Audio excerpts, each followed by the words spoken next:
Imagine کرو ایک train فل speed کے ساتھ اپنی منزل کی طرف جا رہی ہے. اندر 440 پیسنجر ہیں. کوئی اپنی جاب پر جا رہا ہے اور کوئی اپنی فیملی کو ملنے.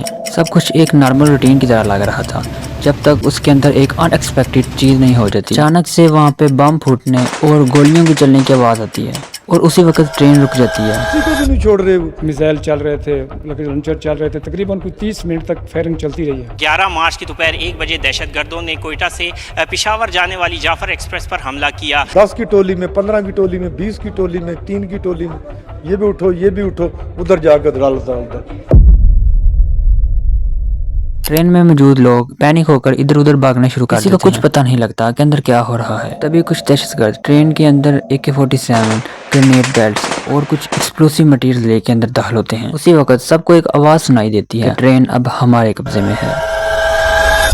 ان کا کہنا تھا کہ اگر وہ ہمارے مشن میں ہمیں کامیاب نہیں ہونے دیں گے تو وہ کسی کو بھی زندہ نہیں چھوڑیں گے. لیکن یہاں پہ سوال یہ آتا ہے کہ کیا یہ high jacking random terrorist attack تھی یا پھر اس کے پیچھے ایک مکمل سازش ہے.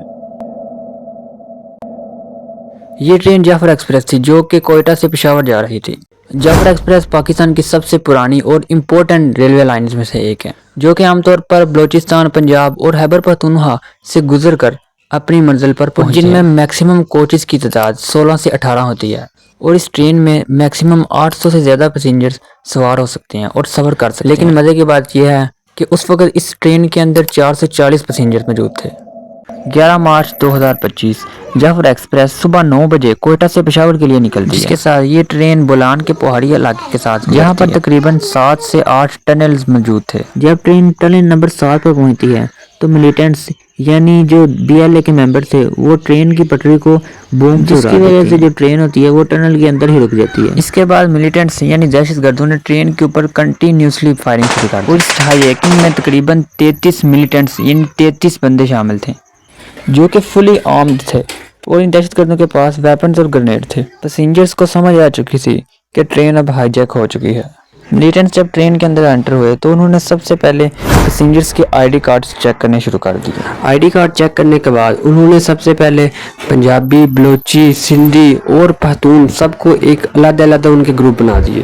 ان ٹرینز کا روٹ ہوتا ہے وہ عام طور پر ٹنلز میں سے ہو کے گزرتا ہے اور جو کہ ان کے سیکیورٹی رسک کو اور بھی زیادہ بڑھا دیتا ہے. اس ٹرین کا سب سے خطرناک روٹ بلوچستان کا پہاڑی ایریا ہے جہاں پر مختلف ٹنلز اور بریجز موجود ہیں جو کہ عام طور پر کوئٹہ سے پنجاب کے روٹ کے درمیان آتی ہیں. دہشت گردوں نے بڑی ہی پلاننگ کے ساتھ اس ہائی جیکنگ کو پلان کیا. ہائی جیکرز نے ٹرین کو ٹنل نمبر 7 پر ہائی جیک کیا جو کہ تقریباً 400 میٹر لمبی ہے اور اس کا جو ایگزٹ ہے وہ بھی صرف 1 پاس ہے. ہائی جیکرز نے یہ جگہ اس لیے چوز کی کیونکہ یہاں سے اسکیپ کرنا یعنی ان ٹنلز میں GPS سسٹم ختم ہو جاتا ہے, یعنی یہاں پہ کمیونیکیشن نہیں ہو سکتی اور جس کی وجہ سے نیٹ ورک نہیں ہوگا تو باہر کی دنیا سے رابطہ بھی نہیں ہوگا. یہ ٹنل ہائی جیکرز کے لیے ایک ڈیفنس کے طور پر کام آ سکتی ہے, جس کے ساتھ ساتھ آرمی ان ٹنل کے اندر صرف ان اور آؤٹ روٹ کے علاوہ کسی اور راستے سے داخل نہیں ہو سکتی. اور ان ٹنل کی وجہ سے آرمی کو بہت زیادہ مشکل پیش ہوگی, جس کی وجہ سے وہ ڈرون کیمرہ اور ویپن وغیرہ یوز کرنے میں بھی ان کو بہت زیادہ مشکل کا سامنا کرنا پڑے گا. اسی وجہ سے یہ آپریشن تقریباً 30 گھنٹوں تک جاری رہا. لیکن سب سے اہم سوال یہاں پہ یہ آتا ہے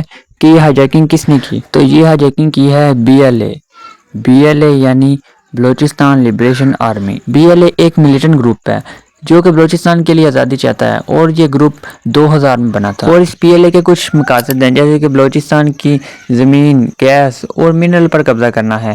یہ ان کا سب سے بڑا مقصد ہے.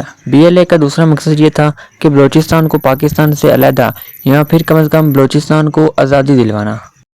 ملیٹنٹس یعنی دہشت گردوں کے ساتھ سب سے پہلے کنٹیکٹ کرنے کی کوشش کی گئی. جب وہ اپنی ڈیمانڈ سے پیچھے نہیں ہٹ رہے تو پھر ڈائریکٹ اٹیک کرنے کا فیصلہ کیا گیا.